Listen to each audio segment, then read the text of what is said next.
지난 주간에 아주 오래전에 제가 첫 담임 목회를 하던 교회에 여자 집사님하고 통화를 했습니다. 조심스럽게 저한테 문자를 보내서 목사님 통화할 수 있을까요? 떠나고 나서는 통화한 적이 없는 것 같은데 벌써 30년이 넘었는데 문자가 왔으니까 연락이 없거나 교회 잘 안 나오던 분이 갑자기 얼굴을 보이거나 전화를 하면 가슴이 덜컥해요. 무슨 일일까 생각해 보니까 나이도 이미 우리가 30대에 만나서 지금 환갑이 훨씬 지났는데 몇 년 전에 외동딸 결혼했는데 무슨 일일까? 조심스럽게 제가 전화를 했습니다. 목사님, 목소리가 밝은 것 보니까 어려운 일은 아닌 것 같고 오랜만이다. 어쩐 일인가? 그렇게 이제 전화를 통화하면서 물어봤습니다. 목사님 여기 계실 때 제가 딸 하나, 전에도 없고 후에도 없고 딸 하나 낳아서 몇 년 전에 결혼했는데 그때 목사님 오셨죠. 그래서 왜 무슨 일이 있어? 그랬더니 목사님 시집 가서 몇 년 돼서 올해 아기를 가졌어요. 아유, 축하할 일이죠. 아기를 가졌는데요, 지금 4개월 됐습니다. 그래서 4개월 됐는데 입덧도 하나도 안 하고 밥도 잘 먹고 얼마나 건강하게 잘 아이를 키워가는지 몰라요. 그럼 뭐 당연한 일인데 왜 전화를 했나 속으로 의아해했죠. 그랬더니 목사님, 제가 걔 낳을 때 얼마나 힘들었어요. 이제 생각이 나는 거예요. 30하고도 2년 전에 그 집사님이 결혼하고 몇 년 동안 아기를 갖지 못해서 기도해 왔는데 아기를 딱 갖고 나서 입덧을 시작했는데 10달 동안 진짜 밥 한 숟가락 먹지 못하고, 저도 그렇게 입덧 심하게 하는 사람 처음 봤습니다. 아무것도 못 먹어요. 물만 들어가도 구토를 하고. 이건 아기를 낳기 전에 사람을 잃게 생겼다. 그래서 의약 분업이 아직 안 됐을 때니까 약국에서 링거 수액을 사서 영양제를 넣고 그렇게 해서 거기 매일 그 집에 가서 신방을 하고, 저는 간호조무사가 되어서 옆에서 반창고 떼어주고 제 아내가 주사를 놔주고 또 기도하고 급하면 전화 오면 달려가는 거죠. 그렇게 10달 동안 노심초사 애쓰고 기도하고 같이 고통을 나누고 그러다가 아이를 낳았다는 소식을 듣고 달려갔는데 제가 그 아이를 안고 우리 내외가 산모랑 같이 울었죠. 한참 울었죠. 우리 내외가 입덧한 것처럼 제가 40년 목회하면서 딱 그런 집이 둘이 있었는데 바로 전에 있던 교회도 40이 되도록 습관성 유산으로 아이를 낳지 못하던 권사님이 있었는데 10달 동안 정말 지독하게도 고생했어요. 그 아이를 낳고 나서 가서 끌어안고 운 적이 있습니다. 제 인생에 2번. 그러면서 목사님, 4개월이 됐는데 제가 우리 아이 시집 보내면서 딱 한 가지만 기도했습니다. 제발 엄마 닮지 않게 해달라고. 하나님 앞에 얼마나 기도했는지 저처럼 입덧 안 하는 딸 되게 해달라고. 기도했는데 지금 밥 잘 먹고 편안하게 애기 잘 키우고 있어서 지금 돌이켜 생각하니까 목사님 내외가 그때 얼마나 고생했는지 생각이 나서 목사님한테 제일 먼저 알려드려야 될 것 같아서 지금 대전에 살고 있는데 전화를 했습니다. 한참을 통화하면서 옛날 얘기를 했어요.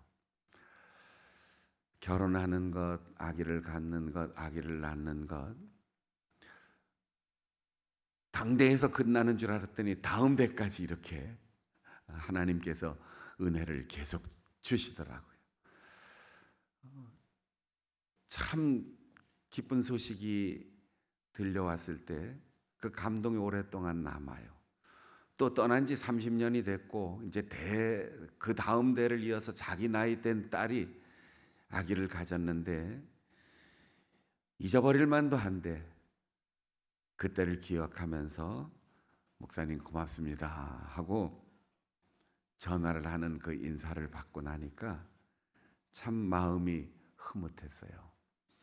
함께 울고 또 함께 즐거워하는 것이 우리의 인생에 얼마나 큰 복이고 그 감사와 그 은혜가 나뿐 아니라 우리의 다음 세대들에게까지 이어질 수 있다면 얼마나 큰 행복이겠는가.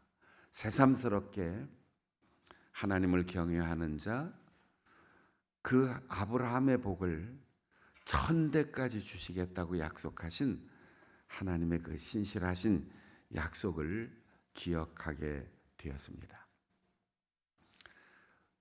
어떤 목사가 능력 있는 목사입니까?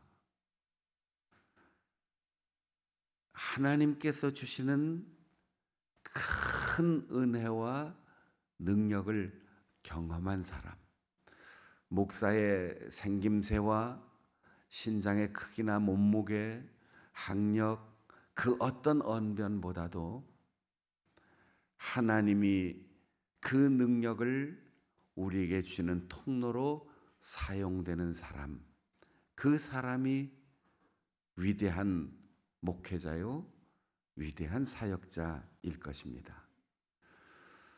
어떤 교회가 큰 교회입니까? 사람들은 인원이 많고 그 모이는 인원만큼 재정이 많고 그들의 필요에 따라서 지은 건물이 큰 것이 큰 교회라고 생각합니다.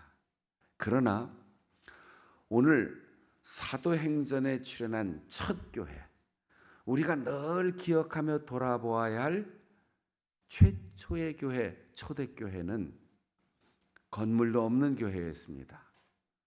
가정에서 예배드리기도 하고 때로는 그들의 모임 장소가 박해 때문에 지하 공동묘지에서 모일 때도 있고 눈을 피하여 서로 약속하고 예배 시간도 불규칙해서 캄캄한 밤에 모이기도 하고 이른 새벽에도 모였습니다. 몇 사람이 모이느냐, 어떻게 헌금하느냐, 사도들이 어떤 수사학으로 설교를 하느냐는 그리 중요하지 않았습니다. 사도들은 큰 권능으로 사역을 했고 믿는 사람들은 큰 은혜를 받았다고 했습니다. 여러분, 큰 교회는 건물, 사람 숫자, 그리고 재정의 액수가 아니라 그 모든 것을 넘어서서 큰 능력이 나타나는 교회, 큰 은혜를 받는 교회, 거기가 큰 교회입니다. 아무리 건물이 크고 아무리 많은 사람이 모여도 하나님이 주시는 성령의 능력이 나타나지 않는다면 그건 작은 교회예요. 그러나 모이는 사람의 숫자가 작고 월세에 쪼들리고 공간이 좁고 대단한 사람들 모이지 않아도 하나님의 말씀이 선포될 때마다, 예배할 때마다, 성도들이 만날 때마다 큰 은혜를 받는 사람들이 있다면 그 교회는 숫자와 관계없이 큰 교회입니다.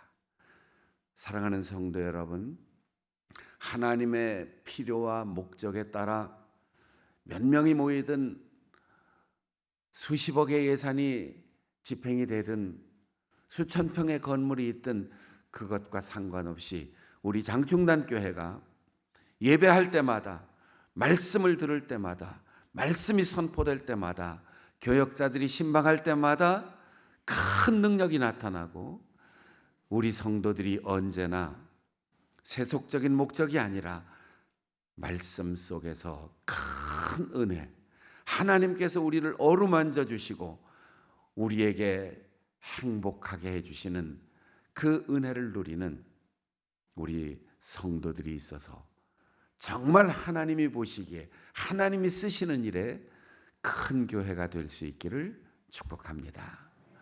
우리 앞에 뒤에 보면서 서로 격려합시다.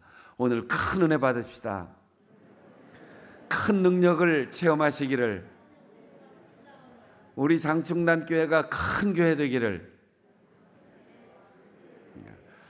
별로 마음에 안 내키는 사람들이 몇 있는 것 같은데요. 다시 한번 하겠습니다. 큰 은혜 받으세요. 큰 능력을 체험하세요. 우리 교회 큰 교회입니다. 정말로 제가 그런 글을 써서 잡지에 낸 적이 있어요. 큰 교회 목사가 되고 싶습니다.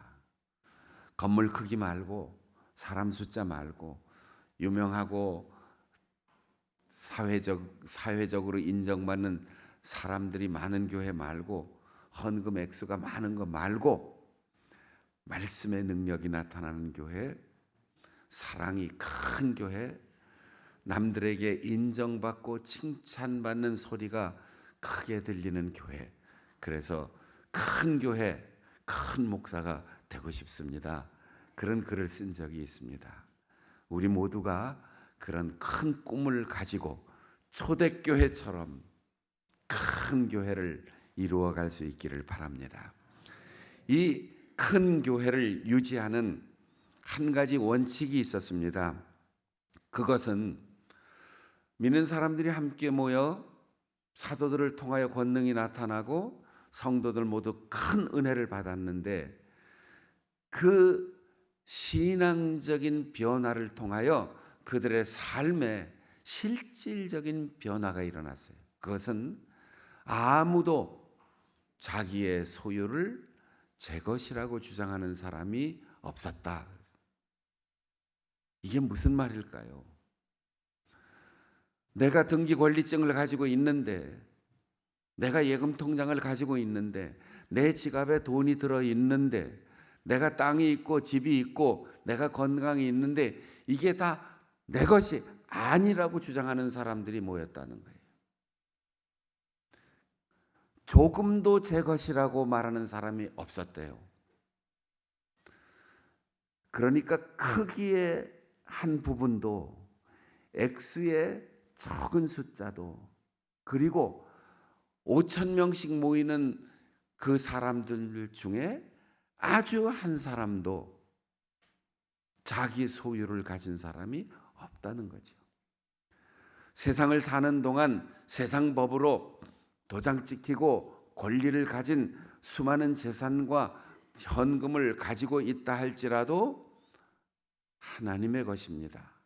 제가 지금 관리하고 있습니다. 하나님, 언제든 지출 명령을 내려주시면 제가 창고에 앉아서 지급하겠습니다. 동해안 산불 지역에서 필요한 사람들이 있다, 보내라 그러면 지출하겠습니다. 내가 한 끼를 굶더라도 주님의 뒤를 따라 사순절 기간 동안 금식하고 철야하고 작정 기도회에 참석하면서 하나님의 얼굴을 바라보고 주님의 얼굴을 바라보며 우리가 얼마나 은혜 받은 사람인 줄 알게 되었습니다. 하나님,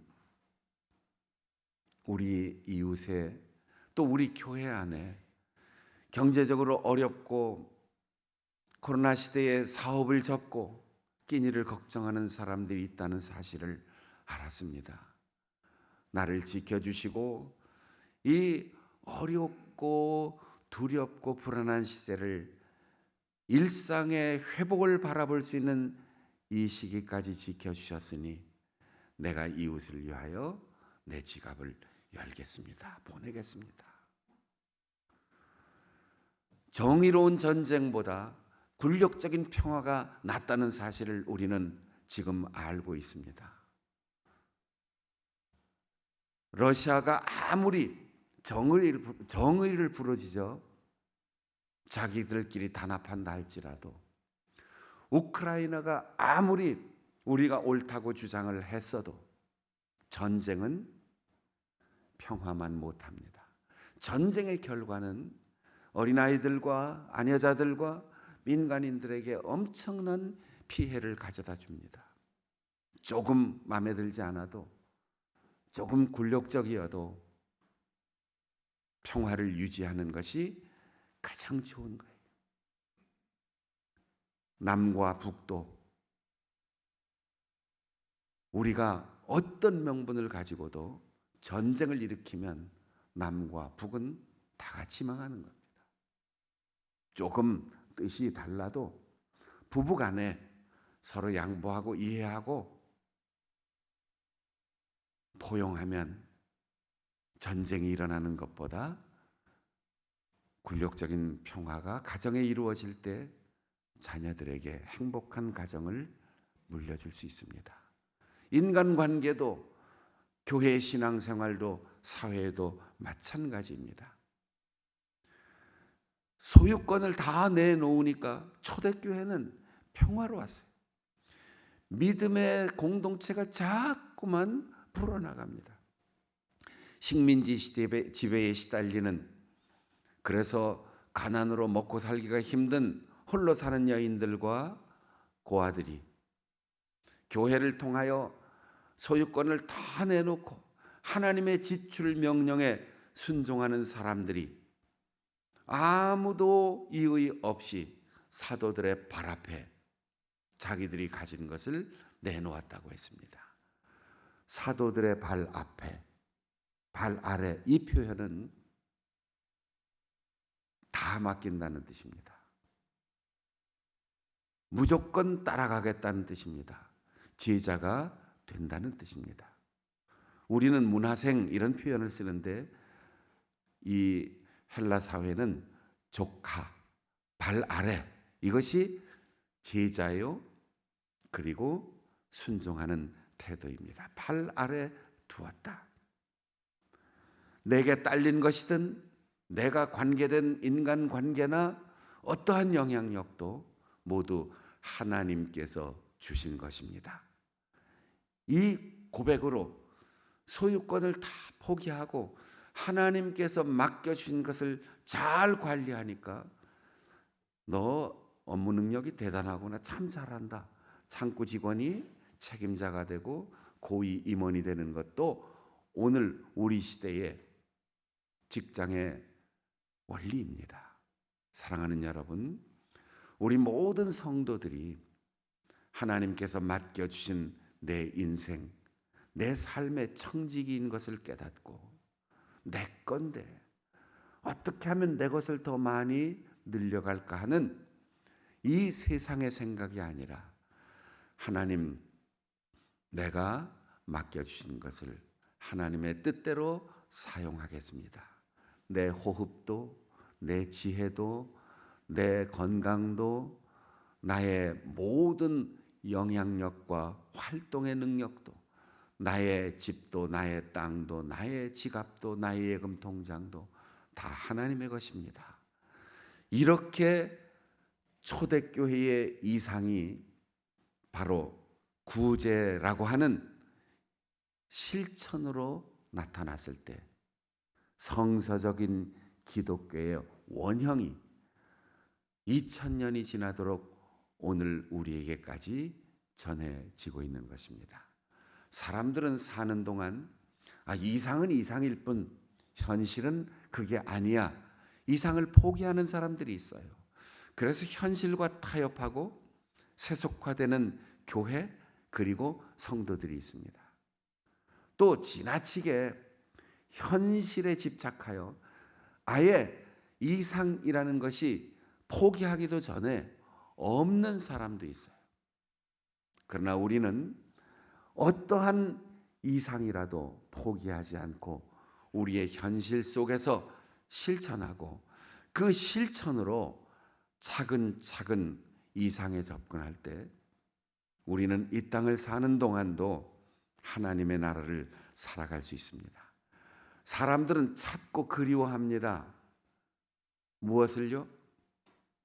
우리의 모든 욕망이 다 충족되고 우리의 안전이 보장되고 우리에게 부족한 것이 없는 세상. 서양에서는 그것을 이상향이라고 했어요. 유토피아.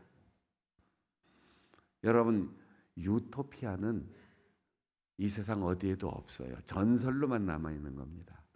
그래서 실제로 우라고 하는 말은 없다라는 뜻이고 토피아는 장소라는 뜻이에요. 토마스 모어의 유토피아라는 말은 라틴어로 이 세상 어디에도 없는 장소, 그런 뜻이에요.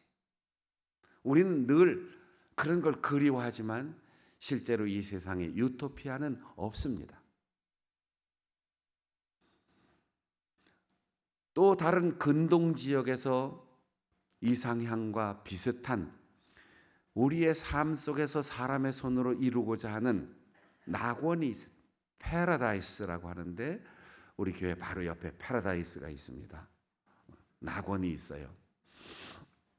창업자이신 그분 아버지가 목사님인데 아들을 통해서 이 땅에 낙원을 이뤄라, 그렇게 낙원을 만들어가라고 그 창업자 이름을 낙원이라고 지어주셨는데 그분이 낙원을 이뤘는지는 모르겠어요. 낙원은 인간의 손으로 만들어가는 이상향이에요. 인간의 손으로는 낙원을 못 만듭니다. 돈이 있으면 있을수록, 땅이 넓어지면 넓어질수록, 영향력이 크면 클수록 사람은 더 부족한 것을 느끼고 욕심은 더 많아집니다. 그러면 우리가 그리는 것은 무엇입니까? 천국입니다. 천국은 하나님 나라라고 번역해야 올바른 말인데, 하나님의 나라는 하나님께서 다스리는 시간과 공간 상태를 의미하기 때문에 찾다 못 찾는 유토피아가 아니고 인간의 손으로 만드는 이 땅의 건물이나 상태가 아닌, 파라다이스도 유토피아도 아닌 하나님이 다스리시는 것. 그래서 지금 예수 그리스도를 믿고 성령 충만하여 하나님께서 내 마음과 몸과 내 가진 모든 것을 다스리는 순종의 상태, 그게 하나님의 나라예요. 그러니까 우리는 지금도 하나님의 나라를 살고 있고 앞으로도 하나님의 나라를 살고 있고, 그렇게 하나님의 나라를, 하나님의 다스림을 따라 살아나간다면 언젠가는 완성된 하나님의 나라, 과정으로서 살아가는 이 나라가 아니라 완성된 하나님의 나라, 새 하늘과 새 땅에서 유토피아보다도 사람이 생각할 수 없는 더 좋은 이상향, 파라다이스보다 이 세상의 물질이 아닌 더 좋은 것으로 만들어내는 새 하늘과 새 땅에 주님과 함께 들어갈 것입니다. 그들이 어떤 사람들이었습니까? 믿는 무리라고 했습니다. 자기의 것을 다 소유권 포기하고 하나님께 맡길 수 있는 사람, 내 인생의 구세주이신 예수 그리스도를 만나고 십자가의 예수를 믿는 사람이기에 가능했습니다. 성령의 능력이 나타나고 기사와 이적이 나타날 때 하나님께서 오늘 우리를 다스리고 있다고 하는 믿음이 충만한 사람들, 그런 사도들이었기 때문에 말씀을 선포하는 곳에 성령을 통하여 귀신이 쫓겨나가고 병든 자가 회복되고 슬픔과 고통이 사라지고 있는 그대로 행복한 형제 자매의 공동체가 이루어졌습니다.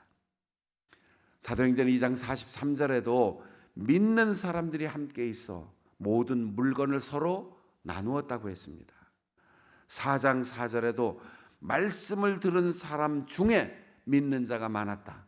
말씀을 들은 자는 2만 명, 3만 명 되었는데 그 중에 믿는 자가 많아서 약 5천 명이 되었다.